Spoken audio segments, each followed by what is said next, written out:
Alright guys, what is going on and welcome back to the Tipped Out Podcast. Today's episode is going to be another special one. Today we are doing another new segment called Closing the Gap. We're going to be bringing you some statistics on average golfers alongside professional golfers. I think far too often, Danny, correct me if I'm wrong, but I feel like we always look at PGA Tour averages with average golfers and expect them to be able to understand those factoids and those stats, but also get something from them, right? I think it's time we kind of bring the average Joe into the picture and kind of close that gap in terms of knowledge. Yeah, definitely.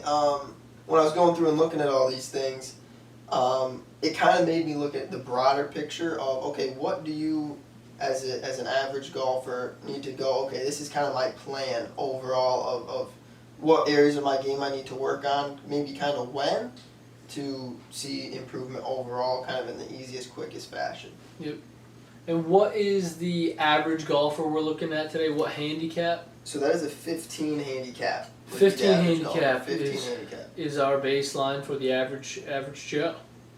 So yeah, I'm going to jump right into it. So if you look at the typical stats for golf, which would be putts per round, up and down percentage, greens and reg, fairways and reg, and driving distance, I'm going to just run down these numbers very quick for the average 15 handicapper. 42 putts per round compared to 32 for the pros. So that's 10 shots right there. 25% up and down compared to 64% from the pros. 25% greens and reg compared to 67% for the pros. 39% to 59%. And an average driving distance of 214 to 297 yards. So, looking at those, obviously, average Joe's a lot worse. And pretty consistently, percentage-wise, it's about, well, with greens and reg and up and down, it's about 40%. And then fairways and reg, it actually shrinks. Yeah. So I feel like that kind of goes to show, with just looking at those numbers, and I feel like we've kind of started to know this with distance becoming more of a factor, is fairways, depending on the player, I would say in general, fairways don't matter as much. Yep. And then there's a significant distance drop off. Yep. And then putting is very simple to just say, okay, that's 10 strokes right there, because that's either a hold putt or a not hold putt. Yep. That's crazy. I mean, I love the two initial stats of putts and up and down percentage. It is so key. We can eliminate so many strokes or just close that gap, if you will, just from some putting practice and getting some more awareness of our hands around the green. But yeah, like Danny said, it really depends on the course you're playing and if that fairway matters. You know, some courses may not have a different depiction of rough first cut, second cut fairway, or you may have, a course that's not very tree lined at all versus a course that's lined with all water. So I think it's definitely situational, but nevertheless, it's incredible to have those stats and just like see what kind of thoughts come about when we see those numbers. I mean, it's simple, man. Putting counts. I think it's crazy to really look at. Like you said, the driving distance is big gap, but really I think a lot of ground can be covered just in up and down and putting. And the better your up and down gets, the less stress it is on your putter. And of course, the biggest gap I think is green and regulation percentage. Yes. So that one, of course, we hit the green, we don't even have to chip. But so I'm gonna kind of just tune in here, and earlier I stated, you can kind of get an idea of, okay, what order do I think is going to be most effective to see improvement in my game and make the most sense speed-wise. Yep. So I think, we're going to look at strokes gained here in a second. Well, I'll just give them to you right now, because really the strokes gained, for those of you who don't know, is just comparing an average of the professionals to you. So basically how many shots you're losing to them in these categories, okay? And it's a pretty complicated formula, but that's all you really need to know, is that it's comparing your scores to theirs in these specific categories. So we're going to do the same categories. Putting, you're losing 4.5 shots. Short game, you're losing about 3. approaches you're losing 8.5, and tee shots you're losing almost 5. Okay, so those categories show more favor towards tee shots and approaches, but that is, I just believe, simply because those categories of the game are just more difficult to kind of get down. Yep. So what I'd like to look at is, again, in this order, even though there might not be as big of a gap between short game and putting, it is certainly the fastest way, especially when you're just getting started, to bring those scores a little lower, a little closer to the pros. So that would be, short game and putting are the quick reducers of your game for sure. Yep. And then I like to look at it as, especially in my own game, the greens and reg and the longer balls and that kind of area, those come later, I think. It depends, everybody's different, but I see easiest wise, it's going to go, okay, knock your short game down and then go from there and then start to maybe get a little better technique wise. Yep. 100%. I think that's really well put. I haven't thought about it like in the way of easiest terms of improvement, right? So even before this, guys, we've done a couple different podcasts on this now. I know Danny just dropped a video yesterday on his Instagram talking about things that aren't even technical or swing-based that we can do to kind of help us around the course and close this gap as well. So Danny Christy Golf on Instagram, he just dropped a video about teeing off and what side of the tee box, kind of how to pick an intermediate target, and then how to commit to that shot. So even away from the technicalities, going into course management and finding out your distances, yardages, and tendencies before we even get into looking at your putting stroke, your technique, your routine, and then getting into, of course, short game. And then finally we get into the long game and, now trying to optimize speed, ball, impact, and, of course, our flight, trying to keep it in the fairway and also hit it longer. So that can be done in a combination of ways, through the gym, through research, a PGA professional, all those kinds of things. So, yeah, just a really intriguing topic. I like seeing the numbers right in front of us so we're able to kind of, like you said, create a plan based on the numbers and what's going to be simplest, quickest, and most long-lasting too, right? This isn't just a one-round Band-Aid here.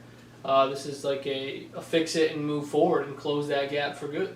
What would be 3 quick tips for somebody looking to improve their putting based on these numbers? So I've got a little order here I would go down through. I'm just going to give my advice to getting better in these areas for everybody.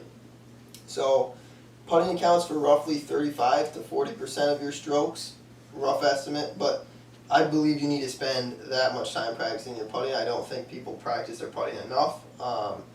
I know it might be boring for some. I love practicing putting. I think it's something cool. It's got that reward of the ball going in the hole. To practice this and get better, there's kind of 3 things that I like to just say, okay, simply work on these. Get your eyes over or near over the ball. It's going to help you see your line better. You have to be able to do that when you putt. Do the gate drill with the 2 tees. Get your putter head square and passing through that, center contact of the ball. And then find a good roll on your ball. That should come from the gate drill, and work on lag putting, because lag putting is massive, and if you're not putting a good roll on the ball, you will not be a good lag putter. 100%. I could not agree more. That's perfect. Next, we've got short game, so chipping, pitching. Easiest place to start and see results of lower scores again, and we're going to just, we have a couple great podcasts for chipping and pitching. So I would highly recommend checking those out, see if that technique-wise can help you. And then from there, once you get a technique that you can trust, you got to practice. And the more you practice, the more you're going to trust your technique. So I'd say practice facing various shots and focus on different landing spots, give yourself different lies. All those things will recreate what would happen on the golf course. That's perfect. And then greens and reg and tee, again, these are the toughest. This is where you're going to want to see a PGA pro. Or just contact your local pro, or reach out to Brandon and I on Instagram or any social media, and schedule a lesson. And just kind of 2 defining things here. I like to look at, I think another quick way is to improve is to go, okay, I need to be able to hit a tee shot and play. how many shots do you think are lost for the average player who not only hitting it in the rough, but losing their ball? I mean, those penalty strokes add up. Huge. I mean, I could not even begin to tell you that that's one of the biggest culprits of high rounds, even for juniors or just high handicappers in general. It's just sometimes a lack of thought on course management, what club to hit and when, and then knowing their yardages, right, and how to play in certain conditions. It could be windy. It's not the time to hit a full wedge. That's the time we need to learn and hit knockdown shots.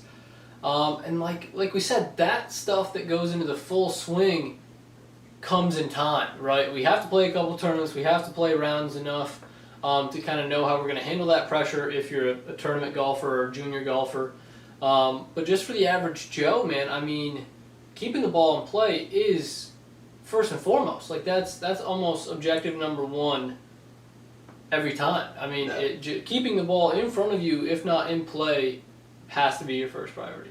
Definitely, and I like to look at, I mean, everyone's heard the saying, drive for show, putt for dough. Yep. When I'm looking at these statistics and just a piece of advice in general to anybody that wants to improve is you need to drive for dough and putt for dough. Yeah. Drive it Yep. in play. That's all. It doesn't have to be in the fairway. Yep. It's just got to be in front of you. Yep. No penalties off the tee, no penalty strokes, no extra strokes, so no hazards, no water. Try and keep it out of fairway bunkers.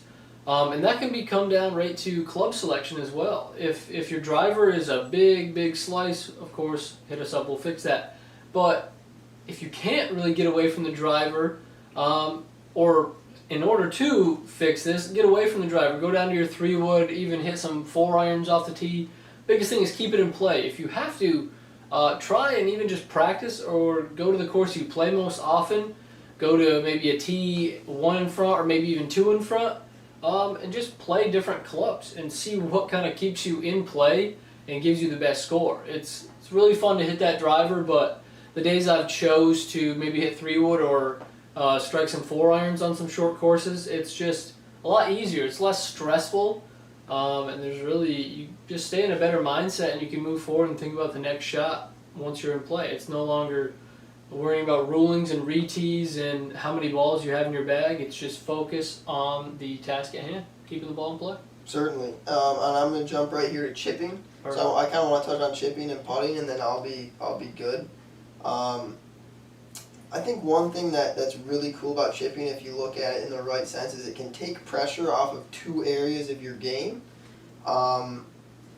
without a lot of effort. As soon as we're becoming a better chipper, becoming a better pitcher, unfortunately we're not going to hit a ton of greens, maybe. That's okay, but as long as you're okay with that and you're in the area and you can chip it on to a close distance, well, now I'm taking pressure off my iron game and my putting, 100%. which I think is huge.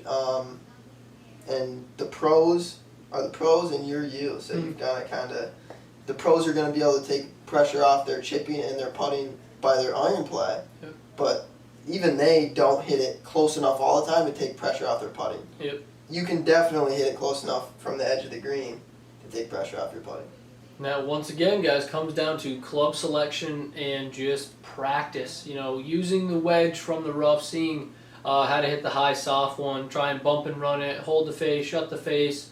Then grab your 8-iron, hit the bump and runs, the consistent shots. Try them all, see what works best, but then kind of have a go-to shot as well. I don't know if that's something you do, but there's definitely like a process and a club that I find myself using the most. I'm comfortable with it under pressure. I know the flight, I know the landing zone, the roll ratio it's going to have. That's the other thing, guys, a quick little tip of, like Danny said, picking your landing zones. We're not trying to always fly it to the hole, and we're not trying to always putt to the hole. We have a destination, whether it's a landing zone for a chip where we want it to check and roll, or go high and land softer and be closer to the hole. And for our putting, if there's break or undulation, up and down, there's slope, we don't always putt straight at the cup. I think that's just another kind of simple but crucial thought to have when we're setting up for our short game. Definitely. Tell me if you agree with this, Brandon. I feel like this is a little bit of a hot take, but I think, you look at it in the right lens, it's true. It's true. Let's hear it. people who don't hit a lot of greens, we should have more short putts than the pros do. I would say so, yeah. And reasonably, you should almost have less putts when you have a good short game, when you're hitting less greens if you're a good chipper. I mean, I feel like when I was younger and I wasn't a great ball striker, but I had a short game, I was consistently getting around probably in less putts than the pros were, but that's just because of how many times I was right on the edge of the green, chipping on, I chipped it to kick in, and then I went from there. So that's one way to make a par, whereas the pros were taking 2 putts on those holes probably most of the time making a par. Yep, 100%. I mean, even though we have wedge in hand or pitching wedge, sand wedge, 8-iron, whatever it may be you're chipping with, even if they chip it close, I think sometimes these amateur golfers still struggle from short distance with short putts. Right now it's a mental thing maybe, and the closer we get to the hole, almost the more, this is kind of tough to be said this way, but the closer we get to the hole, more immediate technique kind of matters, right? Like if you're super close, the putter has to be moving through square to square, and you have to be having the right target. But when we're hitting a 80-foot lag putt, it's kind of just all feel and making sure the putter just hits the ball, right? We're just looking for good contact there. But the closer we get, the more our mind races on what that putt may mean to us, how many we've missed before. Maybe we're filming a vlog and we can't really think straight, you know, or we just don't read the putt because it's in gimme range. So all things like that, man, considered, I definitely think that's a true statement. We should be having less putts, being, I wouldn't say a higher handicap golfer, but you phrased it really well. Yeah, I would agree 100%. Okay, so I think that pretty much wraps it up. I just want to end it with also stress putting. Everybody knows it when they've had a hot round and they've had one of their best rounds. If you want to play one of your best rounds, you have to make putts. Everybody that plays their good rounds, whether it's the pros or whether it's you shooting 79 or 89, you're going to be holing putts. I mean, that's just the way it goes. So just remember, it's impossible to play your best without holing some important putts, and every score in golf ends on the putting green. That's so true. I like that. I really like that ending. That was cool. But yeah, I think there's going to be more of these. I think we really kind of dive into these numbers here of closing the gap, this little section we have, and kind of really get you guys a good plan for what aspect we're trying to close. Definitely. So this is just a broad beginning, and hopefully we can open up the doors here and get a little deeper into it. 100%, guys. So once again, appreciate your time. Thank you for listening. For more information and to get some of these free tips we've been talking about, be sure to go ahead and follow Danny Christy Golf on Instagram, and then myself as well on Instagram, balance_performance. And then, of course, for the podcast, audio and video, we have right here on YouTube, where Danny and I also are going to be coming out with some more course vlogs while he's here in town. That being said, guys, we're going to be uploading every Friday. Before it was kind of Wednesdays, I think, but now we're going to be doing every Friday going forward. It's going to be up super early on Spotify and Apple. Catch it on your drive to work. For sure. And then the podcast will also be up via YouTube for our audio and visual listeners a little bit later in the day on Friday. So once again, guys, we hope to catch you in the next one. Be sure to comment, like, and subscribe. Thanks. Peace and love. We'll catch you in the next one. Contraband got that dope. Sometimes I don't feel alright. New girl on my face, she said she need your butt. That's why I don't feel alright. Catch me in a good mood, I just might. Stop talking.